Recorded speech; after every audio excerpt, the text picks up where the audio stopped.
Okay, a very good morning, ladies and gentlemen, and welcome to our panel discussion, The Next Stage of Institutional Digital Money. I'm Laura Lowe, your moderator for today's session. Well, first of all, I'm delighted to see so many of you here today, reflecting the growing importance of this topic in our rapidly evolving world of finance. Now, as we stand in the cusp of a new era of finance, digital money is no longer a futuristic concept, but it's in reality right now that's reshaping the very foundations of our financial systems. From stablecoins to central bank digital currencies to tokenized deposits, from blockchain-based settlements to tokenized assets, the world of institutional finance is undergoing a profound transformation. And this you would have heard of in the previous panels as well. So what this reveals is a future whereby money is unequivocally digital. They all aim to bridge gaps within the current financial systems, whether by integrating either your traditional banking with digital finance, or digitizing national currencies for more streamlined transactions, or even providing stable mediums of exchange in volatile markets. So today we are very fortunate and we're privileged to hear from 4 distinguished experts on our panel at the forefront of this evolution. So on my right, we have Milind Sanghavi, the CEO of XWeave, a fintech infrastructure startup that utilizes blockchain rails to orchestrate cross-border payment transactions. And to his right, we have Masahi Watanabe-san, the managing director of MUFG Bank, spearheading their digital asset business. And next, we have Daniel Lee, head of Web3 for Banking Circle, responsible for the Web3 and digital assets initiatives, including tokenized deposits. Last but not least, we have Chan Yam Ki, president at Circle, responsible for overseeing their partnerships, policy, and market expansion across Asia. Welcome, gentlemen. So as our introductor has said earlier on, our panelists will actually be able to share their insights on both opportunities, challenges, and risks that comes with the adoption of digital money solutions. We aim to explore real-world use cases in cross-border payments and beyond. And we also touch about the evolving regulatory landscape. And finally, we also look ahead to the future as well. So lots of ground to cover. So let's get started, gentlemen. Maybe if I could address, both Yam-Ki as well as Milind, what are the kind of transformation opportunities for institutions that you're seeing in digital money? And how do you see this bridging with the future financial systems? Well, I'll start. First, it's great to see everyone. You guys are true believers when you're here in the rain and the snow. And this is really amazing to see, the seats filled. We've done our jobs. I think maybe to set the stage, a couple of numbers to think about, at least for us on our end, how we think of stablecoins, in particular USDC. We have $56 billion of USDC in circulation. We've grown over 100% in the last 12 months. There are now almost $24 trillion of on-chain transaction. So my first response is, it's already transforming how money is moving, but we're just getting started. And the way to think about this is that the total M1 in dollars out there is about 20 trillion. M2 is probably 10 times that of 200 trillion. And the total stablecoin market is roughly 200 billion. So we are barely a drop in the bucket. But we are already seeing some of the use cases beyond crypto capital markets on how stablecoins in particular and orchestration platforms are really helping companies and businesses move value. Just a little earlier, we heard from some of the firms on stage, including firms like Ants, that are using tokenized assets to move value. And they're finding ways to lower the cost of pre-funding, if not eliminate it, able to get money to merchants and businesses faster, able to shrink the cost of settlement. And all of this is going to create not just working capital that frees up for business to invest, but also ability to invest in jobs and other things. So that's just one way to maybe set the stage in terms of how I think about it. Thanks, Yam-Ki. Thanks for having me, Laura, and glad for the seats being filled also. I agree with that. I think, in reality, the Web3 and the Web2 world have been actually pretty tightly segregated, right? For lack of a better word. And And I think what has happened is the Web3 guys have historically looked at the Web2 guys saying, you're not cool enough. And the Web2 guys look at the Web3 guys and say, you're cowboys or cowgirls, whichever way you look at it, right? And I think in reality, there are advantages to both sides, which I think that's really what has to come as institutions need to adopt this, is there are advantages to what is the regulation and the controls that are put in terms of how to build a stable money rail or whatever else you want to call it. And on the other side, it's not looking at, crypto as this crazy out there world, but it's actually the core advantages that are built into a chain, that are built into an asset or a network. USDC being a great example of it, is how do you hybridize both of those sides to solve real world use cases, right? Pre-funding is one of them, floats one of them, actually FX on chain is probably another one that's going to become a pretty big play. And I think as institutions start adopting this, there's a certain amount of education that has to happen. I think there's regulation that's certainly coming. Japan with their big news yesterday. As all of these kind of stars start aligning, it's more about going out and starting to test stuff out there. Something's going to land, something's not going to land. And I think from our perspective, I don't think it's a unipolar world. I think it's not like one way wins. I think there's going to be a decent amount of stuff that gets thrown at this. And we're going to figure out where certain things the old school will still work for the short term. And there is still an opportunity to attack some flows or whatever those use cases are pretty quickly. We obviously believe that. So. No, that's actually a very excellent point, right? It's not about, your world or my world. It's actually one world. But what's happening right now is that technology is actually enabling all this innovation that we're seeing.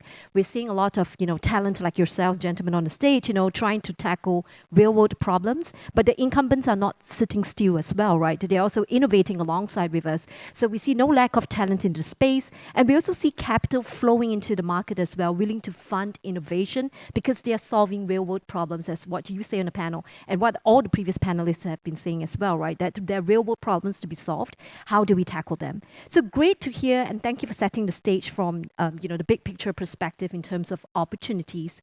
But we move to the other side of the coin, which is the challenges, right? What do you think are critical obstacles, right, to adoption, which is not getting enough attention? And how do you think the industry can collaboratively help address these questions?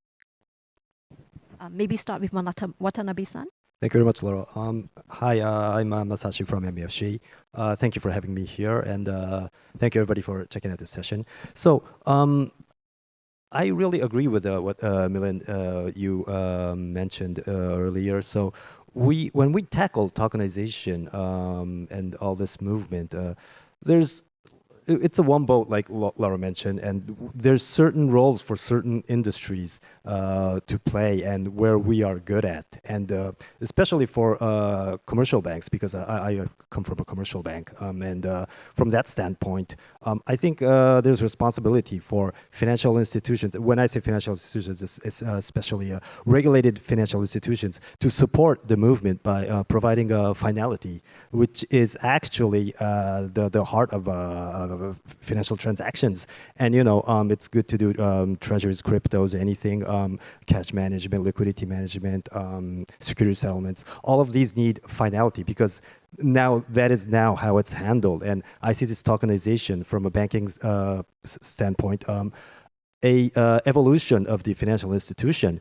All of this has to become on chain. So when I say that, right now MUFG is working on projects like GL1 and Agora. This is not about regulating new assets, new digital assets on chain, but rather trying to shift or bring in the two-tier traditional financial system, the industry itself, onto the chain. So if I get a bit more into that, that's where the banking industry and regulated FIs are good at. So I hope that we can complement what is happening by providing finality as a regulated financial institute and a link actually to the sovereign money.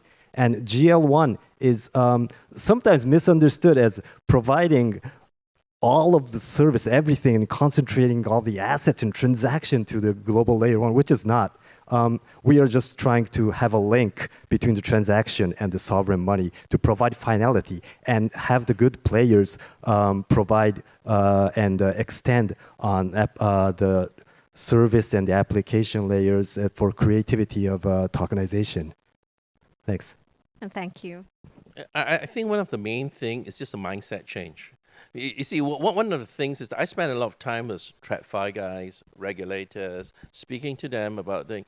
And it's always this mindset thing that they have about crypto assets, digital assets. And a lot of this started maybe 10 years ago when there's a lot of negative connotation towards that. Right? So I give you an example. Like, I'm brought up, I'm told that you cannot eat raw chicken, right? I just ate it last night. I'm still here, right? And things very much like that, right? And that's the kind of mindset when a lot of the traditional guys, when they talk about crypto assets, digital assets, they think it's like the raw chicken. You can't eat it. You can't touch it. It's dangerous and stuff like that, right? And a lot of times, you need to get them to understand what is this all about. Okay, if you talk about real-world asset tokenization, a lot of people, even TradFi guys, agree that it's a future. So it says if you're going to have tokenized real-world asset, you need tokenized money to pay for it, right? And stable coins will be one of those methodology to pay for that. So a lot of times, what you will see is an understanding and perception that people have. Like I was just discussing with Yamki, that one of these peeve point I have when you talk to a lot of economists and regulators in this space is this concept of singleness of money. So they look at this two-tier monetary system. You have central bank money, you have commercial money. They are always one-to-one. So tokenized deposit, they're very happy because in their mindset, it's always one-to-one. Stable coins to them, they look at it, oh, that's a bit off. It's trading at 1.007, 0.9998 or whatever, right? And to them, that's not singleness of money. But the reality of it, if you think about it, a stable coin is actually backed one-for-one for assets. Tokenized deposit is on fractional reserves. But because we have all this history of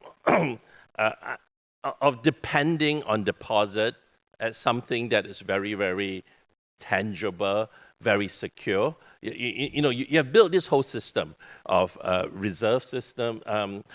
The bank is backed by reserve. It has a strong balance sheet. The bank has protection of insurance. Therefore, deposits always one-for-one. And that's why they think of the superiority of that versus things like stablecoins. So a lot of this kind of things, it's a mindset thing. It's education, right? So once when we have that kind of understanding, and I think we'll start moving towards this direction. One of the arguments I also hear people say is that, yeah, tokenized money is good if you're going to have tokenized securities and tokenized asset, but that's not taking off. And I think one of the reasons why that is not taking off is, again, a lot of legacy issue. So if I go to a stock exchange today, the whole thing about a whole stock exchange, how it runs, it's based on a clearinghouse. I got a clearinghouse that whenever I buy something, I don't care who my counterparty is. Now in the blockchain world, we can remove this intermediary. It's a trustless thing. And I don't have to worry about not receiving my money, and the other guys don't have to be concerned about not receiving the goods. But because the traditional world is so invested in clearinghouse, in data, in these data houses that actually protects those data, they are very reluctant to move towards this new space. And those startups that have started exchanges using blockchain are usually not doing it through becoming like a large approved exchange. It's usually done under some different regulations. Like in Singapore, it will be the recognized market operator regime. And in those regime has a lot of restriction about who you can sell to. For example, you can build, because it's actually an offering without a prospectus, so you're only selling it to like a certain segment of investors. So the growth is not as big as what you see in the traditional world. And that's why you don't really see that much of that growth or need for tokenized money yet. So I think just to maybe add a little bit, right? Like I hear you that there's a sales pitch that needs to be done to the old school guys or people, but I think it's an education on both sides, right? And Yamke and I have talked about this, right? Like there are some players that are either going to build out, which is regulatory out from a product perspective, or they're going to build product and be like, okay, let's figure out regulation. I don't think like this ARB works. Over the long term, the ARB will run to zero in some format, or regulatory ARB, right? And I think there's an education on both sides that needs to happen. That's why I believe that this whole concept of 2.5, right? Somewhere in between core assets, core power of one, core power of the other, and bringing them together. But I think there's an education on both sides that needs to happen as well. No, that's Let me add to that. And first, I did not pay him to be on the panel. Jeez. But I do think you touch on this concept of like how to think of the singleness of money, and also this idea of like what is money. And the one of the gaps that we have is a disentanglement of tokenized money versus digital assets, as in crypto tokens. And now I think regulators are starting to have that distinction, certainly happening around the world. And here in Japan, Mila mentioned there was news yesterday for those who have not been following. If you've been diligently sitting in the forum, one of our partners, SBI VC Trade, part of the SBI group, announced that they received the first license to be able to distribute USDC in Japan. So that was announced yesterday. The commissioner hinted to it. Thank you. And USDC will be the first stablecoin that operates under that regulatory framework. But it's taken them some time. And other jurisdictions are now developing those laws and bills. Certainly in Hong Kong, in the US, there's a bill moving. In Singapore, there's talk of trying to get there as well.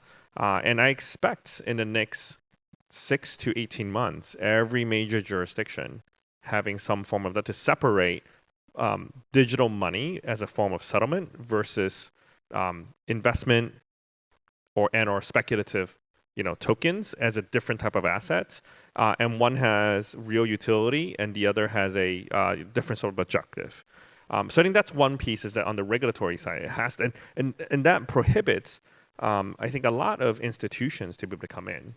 And also retail users and SMBs, not because they think it's speculative or wrong, but they just don't have the right framework to know how to go into it. There are many businesses that I speak with, large entities, large companies that want to use stablecoin. They're experimenting, but they need to get through their risk committee. How much can they hold in terms of stablecoins on their balance sheet? How do you treat it? On your balance sheet? Is it one-to-one? Is it cash equivalent? These are really detailed, minute, but really important things that I think regulation can help. And then the other pieces are around this lingo around Web 2 and Web 3. That all has to go away eventually. And the technology needs to get better, and that's on us as an industry to make technology better. And we'll see that happen as part of the internet development, that when you first started on the internet, it was really hard to get online. You have to get modems, you have to download software, and now you just plug in a computer and it just works. And that's where we're going to get to as well in the quote unquote Web3 evolution or revolution. And the last piece we didn't touch on is on talent, is getting not just the education of the people, but also developers and others to be able to develop in that world. Yes, can I comment on that? Yes, I fully agree with you, what you just mentioned. So I think this movement has, if you ask me, it has it needs to be more elevated among the financial institutions. So again, think of how close Japanese commercial banks are with digital asset. If I be perfectly honest and transparent, not yet.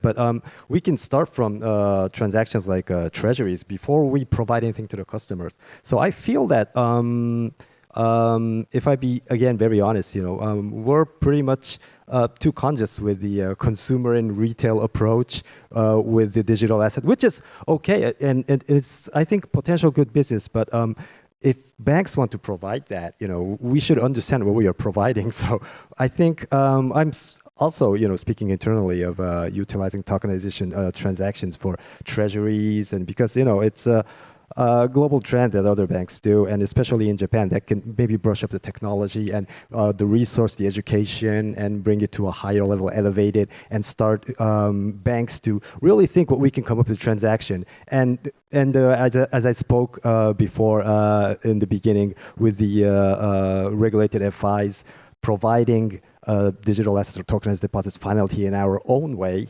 not in our own way, but in a regulated way, I think that can help evolve the financial industry. Yeah, if you look at the panelists in most of, not only here, but the ones prior in the last panel, and many of them are speaking, what has been a consistent theme is that most of us are in the B2B business. And part of the challenge in the last couple of decades, because of the tech boom in the US, but also the cost of capital essentially becoming zero, was companies were focused on the end users. They were throwing a lot of money to do customer acquisition because it was essentially free money to go do that. Times have changed. And I think most of us on this panel know that the real adoption in volume, in utility, actually starts on the B2B side, and getting ourselves, our industry, more comfortable with the technology. And it also gets the regulators more comfortable before it touches retail. No, absolutely. I think these are all great points, right? How do you differentiate between, high value movement and low value movement? And we are seeing that, there's increasing innovation in both spaces, but we're also seeing the large financial institutions really trying to tackle, the high value movement points, to your point, Yamki, right? How do you look at treasuries? How do you look at wholesale settlements and clearings? And how do you get regulators involved? Because they also have a fiduciary duty to protect consumers, right? So figure out, how those large value movements, money movements move first, then we can start seeing whether we can, educate the larger public and make it safe for, larger retail for consumption, right? So that's one of the key points. You've also mentioned, secondly, about, regulatory arbitrage, with new players coming into the space, trying to disrupt the market, right? But is it necessarily a level playing field? Because a lot of times, they're still operating in blind spots, right? Whereby regulations are not very clear. And therefore, they're also trying to push the boundaries. But where does the boundaries get pushed, right? In a sense, how do we actually balance and strike? How do we actually strike a balance between both innovation as well as a regulatory world, right? So that's actually a perfect segue to my next segment. If you move on to the regulatory landscape, Yamki, maybe I could ask a more provocative one, right, for you. Apologies to put you on the spot, but since we see digital money such as stablecoins becoming more common in global finance, there is some concerns by certain parties about, increasing dollarization and potentially rent-seeking behavior, right? Now, and this is juxtaposing against the backdrop of recent years about global trade moving off the US dollar, especially in BRICS countries around the world. And of course, people have also been alluding to the mentions of, the tariffs, right? The tit-for-tat tariffs.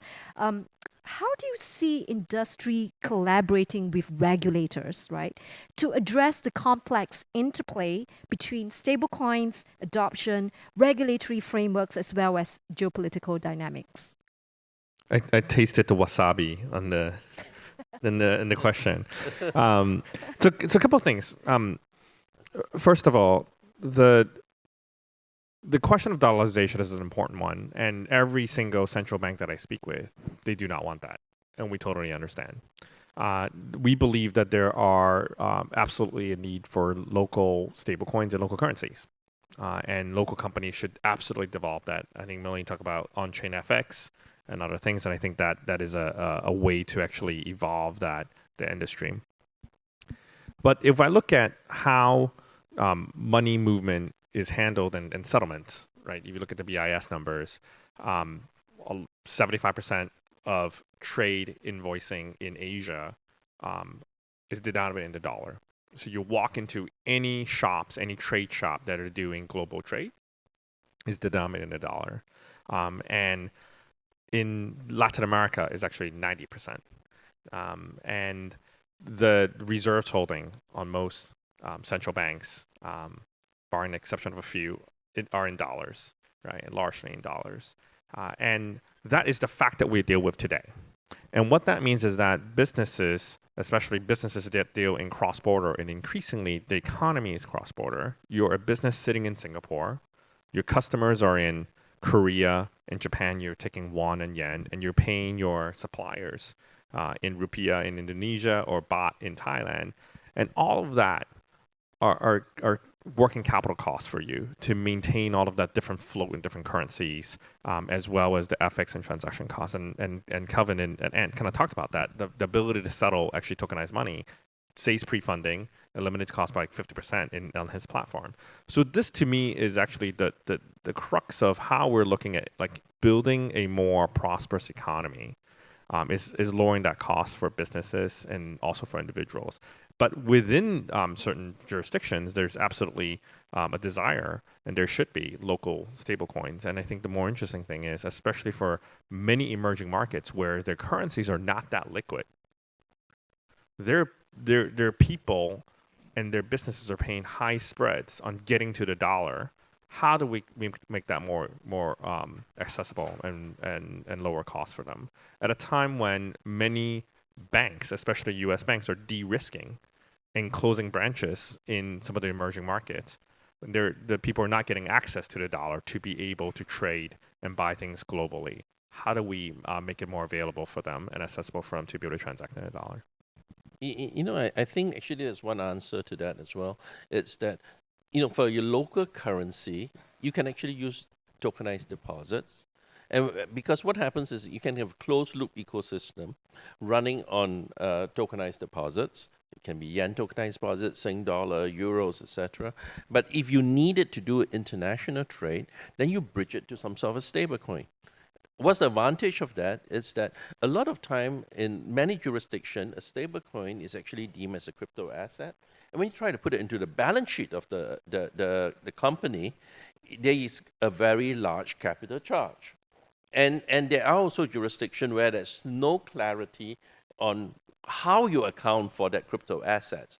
Tokenized deposit, on the other hand, are tokenized bank liabilities. It's just treated as your bank deposits, right? So you can account for that. So you can use it for your treasury money. You can do it for your movement. It works within the ecosystem. But once when you need to pay someone else outside the ecosystem, you could bridge it into a stable coin. You burn the tokenized deposit, mint the stable coin, you can use it, and when as to pay whoever, and when it comes back into your ecosystem, it converts back to your tokenized deposit. So that is actually, there are technology solutions for that, right? Well, yes, thank you. Actually, the financial industry is like through Project Agora or GL1, we're trying to bridge tokenized deposits. So there's many aspects that and challenges that we have to consider when doing this. It's about maybe how it's structured, a permissionless, permissioned, or it's about the bearer non-bearer issue with the stable coins and tokenized deposits. But yes, I just wanted to mention that the banking industry is working on how we can bridge the tokenized deposits. Yes. So I think bridging of tokenized deposit, basically, if let's say I'm holding the reserves for the tokenized deposit, right, and I'm also a bank holding the reserves for that stable coin, it's actually just moving from one reserve to the other, while on-chain is the burning. That's right. So in those cases, it's actually quite easy. Okay, some of the concern about tokenized deposit, you rightly mentioned. For example, if you have several parties inside this tokenized deposit, you could see their transactions, right? Because you have access to that node. That's right. That's a privacy issue. But there are already solutions for it. For example, the Ant Group. I don't know if Kevin's still here. He might be able to tell you more about this. They actually use zero knowledge proof to actually mask the transaction so that you don't see it even though you are in that ecosystem. But if there is a requirement to unmask it, it can be done easily as well, right? And by the way, Kevin didn't pay me to say this either. But I think on the tokenized deposit, I love to hear more about the project Agora, because the balance sheets have assets and liabilities, right? And you're moving the asset, but the liability are the loans, and that doesn't move from one bank to another. So how does that get resolved? Well, it's not a digital asset specific issue, because that is how, if we think about correspondent banking, now this is very traditional, excuse me for that, but if we think in the world of banking payments, for example, correspondent banking is how we do the payments now. And it's Agora, GL1 is basically about transforming correspondent banking model onto the chain. Yes. So those, if digital specific needs to be solved, but if not, it will be within the banking business that we execute now. And I think just to go back to your point, right, that you're raising, and there's TDs, there's stables, there's like 70 new stables supposedly being worked in the world. As a startup that's actually building in this space and trying to orchestrate through it, what we found is just having a digital asset isn't good enough. There needs to be liquidity behind it. There needs to be a clearing settlement perspective.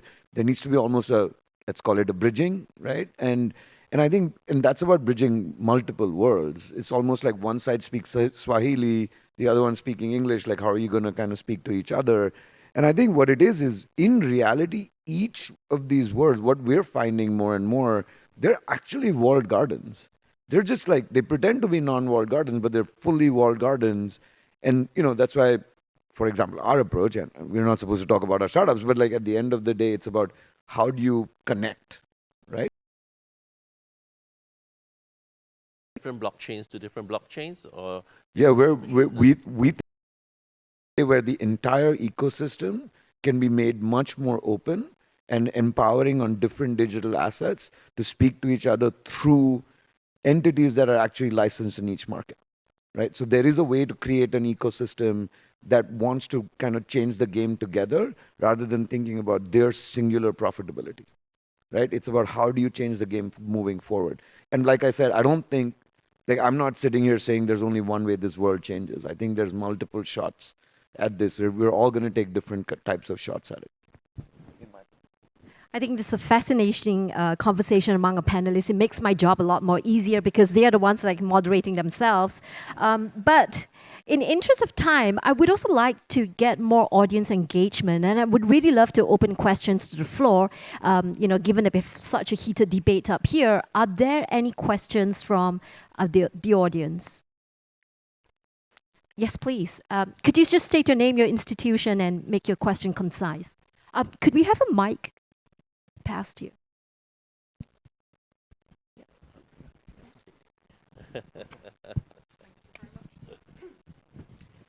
Hi.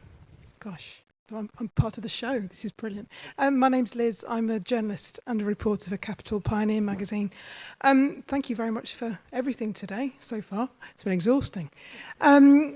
So this is the third day of conference, and I'm yet to hear anybody talk about the businesses. We're talking about capital markets. I'm not yet to hear anyone talk about the businesses who are going to be issuing the debt and everything else. We've heard a lot about retail consumers. We've heard a lot about people like me who are, buying into crypto, whatever. But there's a whole ecosystem of, and it was maybe touched on a bit in the last session, but the businesses who are going to be raising debt, the businesses who are going to be issuing on capital markets, we've not really covered that. How do you see that and those people feeding into the discussion on how they want to issue this stuff, how they want to borrow, how they want to issue equity, all that, because I've not heard their side of it. Well, I think one of the reasons is that because we are not from the exchanges, right? And so a lot of all this issuance are happening in the security token offering exchanges. So what they are trying to do, one of the first thing is tokenization of private equities. So before I was with Banking Circle, I was with DBS, and I also set up a security token exchange and a crypto exchange there. So for security tokens, one of the things that we have seen that it's actually potentially very good for, it's for private equity. So like, for example, in private equity today, if I want to go and buy a private equity, I can't just look at a bid offer price and stuff. I need to negotiate it. I do a sales and purchase agreement. So the whole idea is that you can fragmentize private equity. So you can buy in smaller chunks. You can also transfer it in a much easier manner. So you can put it onto some sort of an exchange. It doesn't need to be an order book. It can be some sort of bulletin board where you advertise your price. So you can also show who wants to buy the private equity and sell the private equity. Because like today, if I have some private equity and I want to sell it, it's very difficult for me to look for a buyer. I either have to go and ask my private banker, can you go and search around, and it's word of mouth. But now you can see that happening on a platform. So those are some of the potential use case that you can say for tokenization of different assets. The difficulty is that at this point in time, security tokens offering are usually made by smaller exchanges, and the issuance is not done with a prospectus. So when you issue something without a prospectus in any country, you will have to only work within those safe harbor of whatever capital markets law there are. So you are very limited in terms of the number of investors. That is one reason why you don't see a lot of growth in that area yet. But hopefully with changes in regulations, fine-tuning of those regulations, you will see a lot more of those. Yeah, so if you come and talk about tokenized assets, that would be a different panel because we're now focusing on digital money. But I think to your point, right, yes, the technology enables fractionalization, it enables transparency. But when you're talking about private markets as well, it's beyond that, right? It's how do you actually ensure that, you provide, equal information to everyone, right? And because private markets are not compelled to disclose their information, how do you actually get liquidity when there's no parity of information? So that's not really a technological question that we need to solve here, but it's more of like, how do you actually get education to the market for information parity? Moving on, can I just check if there's any other questions from the audience before we could end? Okay. Maybe then I'll focus back to our panelists as well. Given that we only have 2 minutes, let's end with bold predictions in the future, right? So in the next 3 to 5 years, what innovation or milestone will redefine the space? And I would encourage our panelists here to think big. Milind, yeah, where we just go around. Yeah, dangerous to start off on this one. I think I'd say there are 2 or 3 big things that I expect to see, or what we expect to see. And I'm going to say we have a bias based on where we're building. So I'm going to call that bias out first. I think structurally, these walled gardens, as we talked about, are going to break down. And they're going to break down because there's going to be more clarity in the market, less fear. Everybody's going to know who's clean, who's not clean, and how do I use it, right? If you really want, to Yamki's point on, like, we're going to go attack these businesses and these large flows, you have to find the hybrid version where everybody's comfortable. So I think structurally, the way the money moves is going to be different. And it's not about what form it uses, but how it solves the quote unquote fat in the ecosystem as it exists today. And I think that has to happen. And that's going to take a bunch of players coming together. It's going to be some in the startup space, some's going to be, the issuing space, and then who's going to be pure infra. I think the cash and the corporate side are going to come together from a banking side as well. I think there's going to be pure integrator infrastructure players that say, look, how do we stitch? So to me, right now, everybody is operating in their own pond, and they believe that they can milk that pond for infinity. It cannot. And everybody's got to kind of open their minds up and say, maybe we make a little bit less, but we go solve real problems to get to scale. And I think that's really what I expect to see. Okay, everybody knows what I'm going to say. So I would like to see in 3 to 5 years regulated financial institutions providing the finality through various business of tokenization. Well, I don't think it's so much a technology innovation that we need. We have a lot of technology solutions at this point in time. What we really need is a legal framework globally that supports this. There are still a lot of questions in this new space. For example, you look at the bankruptcy case in Celsius. The judge actually ruled that all the assets goes into the bankruptcy estate. Thank you, Daniel. Yes. Yamki, sorry, because we're going to run out of time. Yeah. In 5 years' time, we won't be having these Yeah. conferences anymore around digital assets because it's just going to be like, no, not e-commerce, it's just commerce. We're just going to be we're going to be on chain. Thank you very much. So, ladies and gentlemen, if I was to summarize it, the future of digital money is collaborative, is regulated, and dare I say, unstoppable. So connect with us online or after this panel and, enjoy the rest of your Japan FinTech Week. Thank you.